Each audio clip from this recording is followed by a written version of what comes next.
देश में चुनाव का दौर लगभग खत्म होना है। 7वें दौर का चुनाव कल होना है। 7वां दौर मतलब चुनाव 7वें आसमान पर, 7वां फाटक। लेकिन इसके पहले जो चीजें हम देख रहे हैं जो अब तक कभी नहीं हुआ, सरकारें इसके पहले 10 साल तक तो ये लोग अपना लगातार धमकी देकर के ईडी से सीबीआई से खरीद करके विधायकों को 10 प्रांतों की सरकार इन्होंने बदल दिया। और उतना ही नहीं हुआ, चुनाव के पीरियड में 2 राज्यों के मुख्यमंत्रियों को इन्होंने गिरफ्तार किया और वो गिरफ्तार का आज तक उसका कोई वो दर्ज नहीं हुआ, क्यों गिरफ्तार हुआ, किया गया, कैसे किया गया, उनको जेल में रखे हुए। और आज की तारीख में फिर ये लोग लगातार धमकियां दे रहे हैं।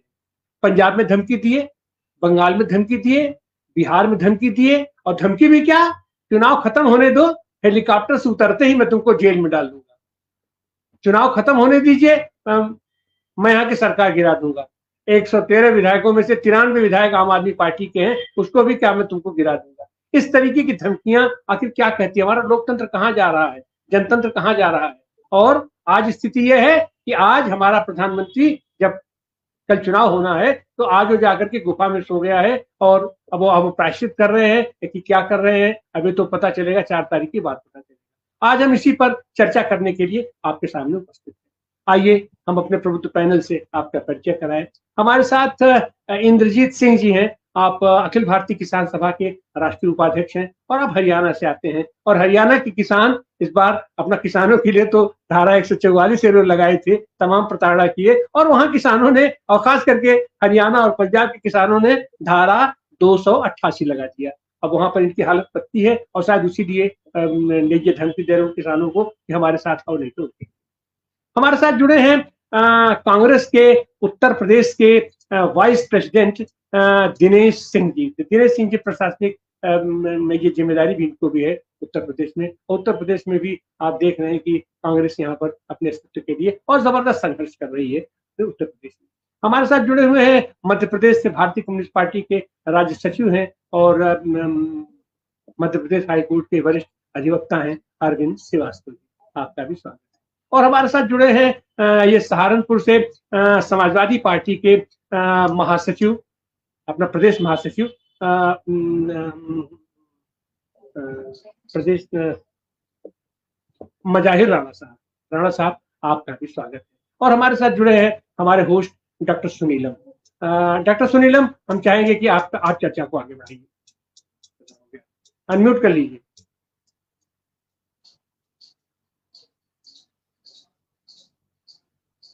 जी, शुक्रिया तिवारी जी। असल में धमकाने की राजनीति पहले भी होती रही है, अभी भी हो रही है, लेकिन धमकाने का काम राजनीति में होता तब था, कुछ उम्मीदवारों को बैठा दिया जाता था, कुछ लोगों को जो है प्रचार करने से रोक दिया जाता था।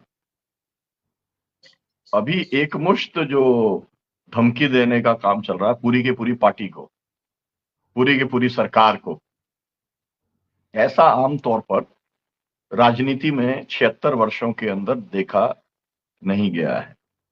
ऐसा नहीं है कि पहले सरकारें गिराई नहीं गई या गिराई नहीं जाती थी, लेकिन चुनाव के अंदर एक जो मोहल्ले के अंदर जो दबंगाई होती है, जिसके अंदर कहा जाता है कि तू निकल बाहर, तेरे को मैं देख लूंगा और मैं तेरे से निपट लूंगा, इस स्तर के ऊपर अगर देश के प्रधानमंत्री आ जाएं तो ये लोकतंत्र के लिए भी बहुत दुखद है।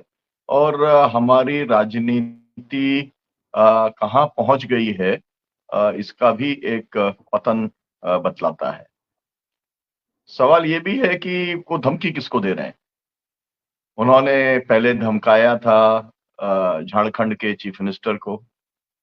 अगर उनके साथ समझौता कर लेते, एनडीए में शामिल हो जाते, तो बाकायदा मुख्यमंत्री बने रहते, उनकी वॉशिंग मशीन के अंदर पूरा धुलाई उलाई हो जाती और उसके बाद में जो है अपनी सरकार भी आराम से चला सकते थे। लेकिन वो नहीं तैयार हुए तो उनको जेल भेज दिया। अरविंद केजरीवाल के बारे में बहुत सारे लोग बराबर ये कहते रहे कि वो तो बीजेपी की बी टीम है।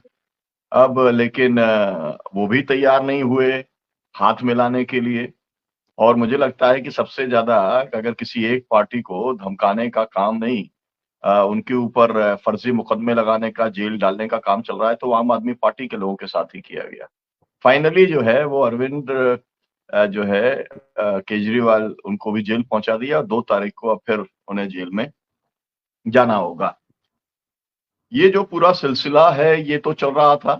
पहले केवल धमकाया नहीं, लगभग 10 राज्यों के अंदर जो सरकारें बनाई, जनता ने, मतदाताओं ने विपक्ष की सरकारें बनाई, लेकिन उन सरकारों को गिरा दिया, वहाँ के विधायकों को धमकाया, तीनों एजेंसियों के माध्यम से उन्हें धमकाने का काम किया, कुछ को खरीदने का काम किया, सरकारों को गिराने का, 10 सरकारें उन्होंने गिरा दी। अब उनको ऐसा लगता है, जो उनका कॉन्फिडेंस है, उन्हें लगता है कि हम तो फिर से सरकार 4 जून को बना लेंगे। 400 पार की तो हवा निकल गई है, लेकिन सरकार हम बना लेंगे ऐसा लगता है। और सरकार के बाद में अब वो जो करना चाहते हैं, उन्होंने कहा है कि 6 महीने के अंदर राजनीति के अंदर भूचाल आ जाएगा। अब भूचाल आने का मतलब क्या? मतलब ये है कि विपक्ष की एक भी सरकार वो इस देश के अंदर नहीं रहने देंगे। और इसलिए उन्होंने सीधे-सीधे जाकर के पंजाब की सरकार को गिराने की, बंगाल की सरकार को गिराने की उन्होंने धमकी दी है। अब जो है बिहार में तो सरकार नहीं है विपक्ष की, लेकिन वहाँ पर भी जेल भिजवाने की, नेताओं को धमकी देने का काम उन्होंने किया है। ये एक बड़ा सवाल है कि आज़ादी के आंदोलन में अगर नंबर 1 के ऊपर देश में कुर्बानी दी, तो वो पंजाब के लोगों ने दी, नंबर 2 के ऊपर दी तो बंगाल के लोगों ने दी। और बिहार के लोगों की भी बहुत महत्वपूर्ण भूमिका रही। तो क्या इस तरीके की धमकी को जो प्रदेश के लोग हैं, पंजाबी हों, बंगाली हों, बिहारी हों, क्या वो सह लेंगे? क्या उसका जवाब नहीं देंगे?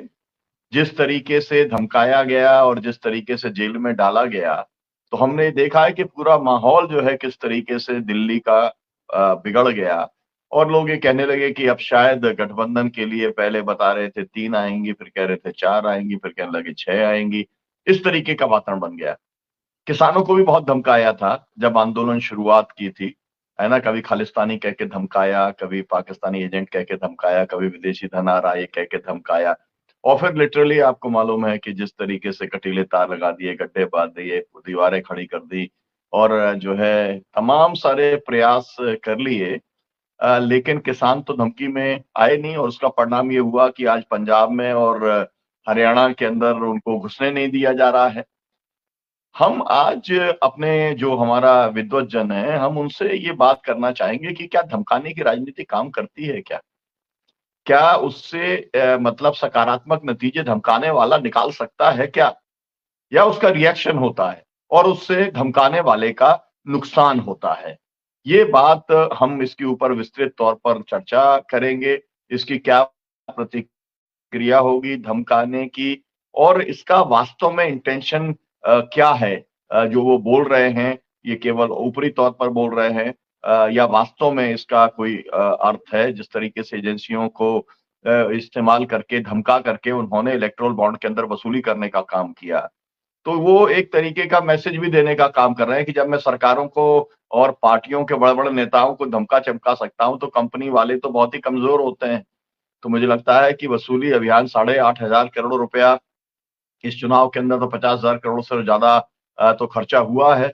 कुल मिला के चुनाव तो 1 लाख करोड़ के ऊपर का पहुँचा है। तो जब भाजपा इतना खर्च कर चुकी है, तो अब उसे नए राउंड के पैसे की ज़रूरत है, वसूली की ज़रूरत है। तो मुझे लगता है कि धमकाने-चमकाने से अब वसूली अभियान भी 4 तारीख के बाद में अगर उन्हें मौका मिल जाता है, तो वो शुरू कर देंगे। हालाँकि जनता ने मन बना लिया है कि ऐसे लोगों को बाहर का रास्ता दिखाना है।